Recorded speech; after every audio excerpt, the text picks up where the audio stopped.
தேமுதிகவின் பொதுச் செயலராக பிரேமலதா விஜயகாந்த் தேர்ந்தெடுக்கப்பட்ட நிலையில் தற்போது தமிழ்நாட்டு அரசியல் கட்சிகளில் உள்ள தலைவர்களும் இதுவரை இருந்த பெண் தலைமைகள் குறித்தும் இந்த செய்தி தொகுப்பில் பார்க்கலாம்.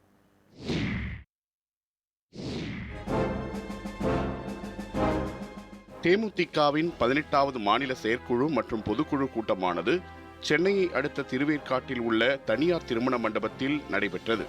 இக்கூட்டத்தில் அக்கட்சியின் தலைவர் விஜயகாந்த் மற்றும் கட்சி நிர்வாகிகள் உள்ளிட்டோர் கலந்து கொண்டனர். தொடர்ந்து கூட்டத்தில் நாடாளுமன்ற தேர்தல் வியூகம் உள்ளிட்ட பல முக்கிய தீர்மானங்கள் விவாதிக்கப்பட்டு நிறைவேற்றப்பட்டன. குறிப்பாக அதில் முக்கிய தீர்மானமாக தேமுதிகவின் பொருளாளரும் விஜயகாந்தின் மனைவியுமான பிரேமலதா விஜயகாந்த் கட்சியின் பொதுச் செயலாளராக ஒருமனதாக தேர்ந்தெடுக்கப்பட்டார். அப்போது பேசிய பிரேமலதா விஜயகாந்த், நாடாளுமன்ற தேர்தல் கூட்டணி தொடர்பாக முடிவெடுக்கும் முழு அதிகாரம் தலைவர் விஜயகாந்திற்கு மட்டுமே உள்ளது என்றும், தொண்டர்கள் உற்சாகத்தோடு தேர்தல் களத்தில் பங்கேற்கவே இந்த தீர்மானங்கள் நிறைவேற்றப்பட்டன என்றும் தெரிவித்தார்.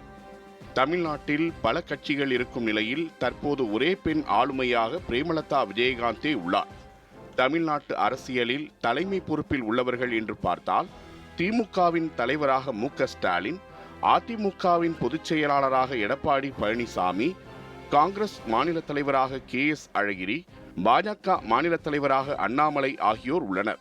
அதேபோல மார்க்சிஸ்ட் கம்யூனிஸ்ட் கட்சி தலைவராக க. பாலகிருஷ்ணன், இந்திய கம்யூனிஸ்ட் கட்சி தலைவராக டி. ராஜா, பாமக தலைவராக அன்புமணி ராமதாஸ் ஆகியோரும், விசிக தலைவராக திருமாவளவன், மதிமுக தலைவராக வைகோ, நாம் தமிழர் கட்சியின் ஒருங்கிணைப்பாளராக சீமான் ஆகியோர் பொறுப்பு வகிக்கின்றனர்.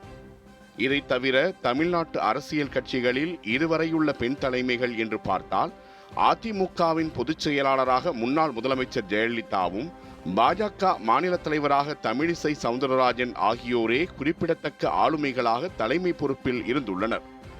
அதன் பிறகு தற்போது தேமுதிகவின் பொதுச் செயலாளராக பிரேமலதா விஜயகாந்த் பொறுப்பேற்றுள்ளார். தற்போதுள்ள அரசியல் சூழலில் ஆண்களே தலைமை பொறுப்பு வகிக்கும் நிலையில் அவர்களுக்கு மத்தியில் பிரேமலதா விஜயகாந்த் பொறுப்பேற்றிருப்பது தமிழக அரசியலில் மாற்றம் நிகழுமா என்று பொதுமக்களிடையே எதிர்பார்ப்பு எழுந்துள்ளது.